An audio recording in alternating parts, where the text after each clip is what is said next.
get called out. Okay, obviously a tough loss on the road. Credit to them. They played a really good football game. Almost a tale of two halves. Certainly played a different brand of football in the second half, but it wasn't enough.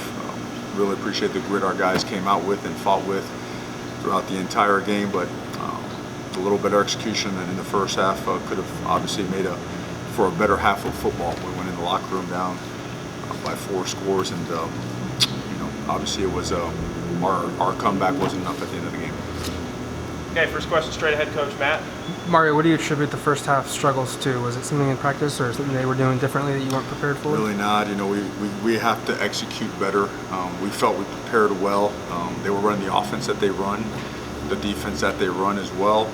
We felt mentally prepared, but obviously when we play like that, we got to put on ourselves as coaches. We got to do a better job having our guys prepared to come out and fire on all cylinders. But we were keeping everything in front of us.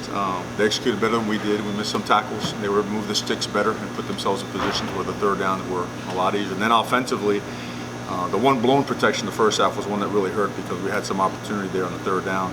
But we didn't execute the same stuff that we executed in the second half. So it wasn't like it was a miraculous game plan change. And it wasn't like the focus was poor. We were dialed in. We felt like we were dialed in, but we did not do obviously a good job of executing. Directly to your right, Coach, right here. What kind of adjustments did you make in the start of the second half that made you guys on the roll? We were really executing our offense. We were rolling with the game plan because in the first half, the opportunities that we had that we didn't take advantage of, we felt they were still there. Now we tweaked some things. We tweaked some protections and some of the route patterns and whatnot, and saw a couple things in the run game.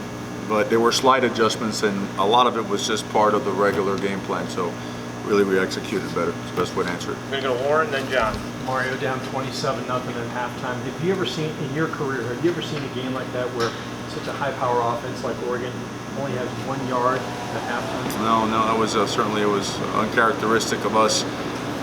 And we had opportunities. We really did have some opportunities, but we did not come through on them. So obviously, no, not the kind of ball that we're used to playing. John. You look pretty upset about the snap,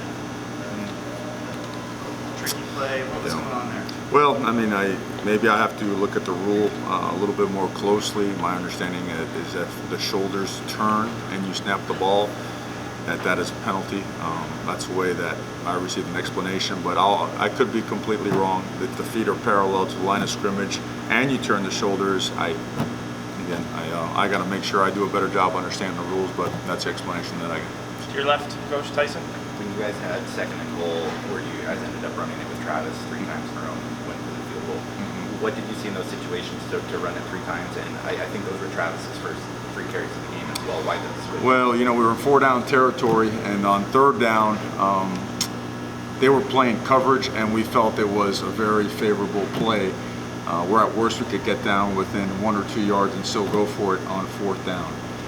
And it didn't work out that way. In fact, we lost 3 or 4 yards, and we figured that, make it a 10-point game instead of going it on 4th and 10. If it was 4th and 1 or 2, maybe even 3, we'd go for it. But when we lost yardage, then it made it more difficult. But it was a situation where the structure of the defense calls for an opportunity to run the ball very effectively. That's why that play was called. And was Travis a better fit for that scenario, or was it just CJ a breather? Or? Well, CJ was gassed. CJ was gassed. He was playing banged up, as you saw at the end there. Finally, his hip gave in. So. Gonna go a couple to your right, Jason, and then James.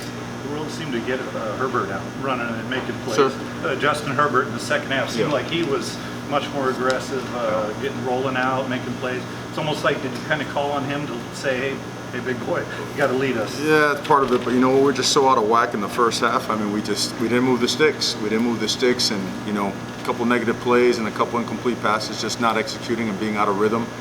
Put us in some tough 3rd down situations, and all of a sudden 3 and out. Never got them going. Never got them going in the first half. We got to do a better job of that, obviously. But in the second half, then 1st and 2nd down football called for better 3rd down scenarios, and we started playing more like our offense does, and we're able to get 20 points. And really down in the red zone, Tech had an opportunity to make it more, but just really 2 different halves of football in terms of the way we played on both sides of the ball. To your right again, Coach James. Scenario you talked about trying to create pressure on Minshew. Other than the hurry that led to the first interception, I don't think the guys didn't get a sack. I don't think they even had a hurry the rest of the night. They did a good job protecting him. They did. They did a good job protecting him. Even though he gets the ball out quick, they, bottom line, they did a nice job protecting him. Matt, down front. The score indicated how many times you'd run the ball a little bit, but were you surprised at how ineffective you were in the run game and what kind of maybe impacted that for you guys? Well, we knew that it was going to be difficult because of their slants and their angles and stunts or whatnot. And then there was a point in time in the game where we had to throw the ball, So that took us out of kind of our plan and our schedule a little bit as well. But in the second half, we started hitting some. I think CJ hit a 10-yarder, then he hit a 20-yarder.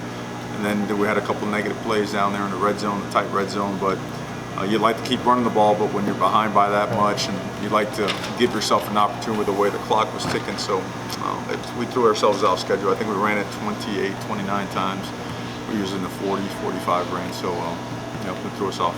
Down front to your left, Coach Ashley. Coach Diamador picked last week, 2 more today. What can you say about his play? It's getting better and better. I mean, he's a tremendous competitor. He works at it hard. It means a lot to him, and he spends a lot of time in there. Him and Coach Williams, they spend an extraordinary amount of time studying film, working on his craft, and it's showing up in the way he's playing.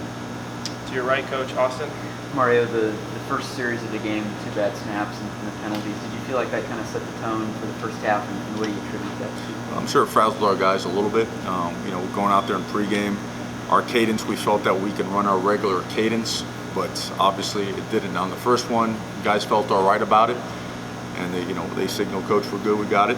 When it happened the second time, they themselves, without calling a timeout, we communicated and said, hey, let's change our cadence so we can execute and get the snap off. So that certainly was a tough way to start the football game, but just kept plugging away and found some grit to try to make things better in the second half. All the way over here, Ryan, right to your right, Coach. 4 straight against ranked opponents, you split those 4. Do you feel like there's still time to get back in this race down the stretch? Yeah, absolutely. I mean, the conference, the way it is, the way it's structured, the competitive nature of it, there's going to be opportunity, but the most important thing is understanding that, you got to be a grown man about this one and understand that in this conference, hard against an opponent like this on the road to start the way that we did and expect to have success. And at the same time, we did put ourselves in a situation where we're 1 score from tying the football game and maybe going for 2 to try to win it. So there's so much to be learned. At the same time, just really understand that we need to focus on what we can control, and that's the next game, and making sure we apply everything we learned from this one so that it doesn't happen again. We got time for 2 more. James and then Jason. I understand strategically in the second half, Mario, obviously you haven't done as much as you talked about, but this was not a particularly stout rush defense. This is the fewest rushing yards they've allowed in 2 years. Running's part of your identity. Do you feel like you got away from your identity too much, particularly in the first half and even early in the second half? Well, in the first half, we just didn't move the sticks. All of a sudden it's 2nd and long, 3rd and long, and we're trying to mix it up as to what we saw, what we felt we saw. In the second half, we ran the ball in the 3rd quarter a little bit, but we also felt that we had to move it in bigger chunks, and they were giving us some looks that we felt we could take advantage of. So we did. Last one, Jason. Yeah, Coach, WSU's got Oregon 4 years in a row. Just very tough matchups.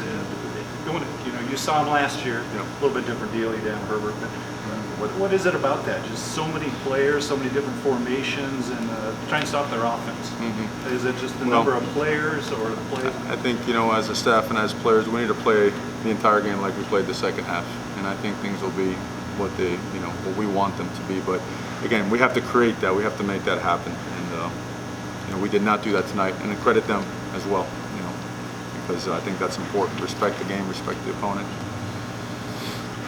All right. Thanks, Coach. Thanks, everybody.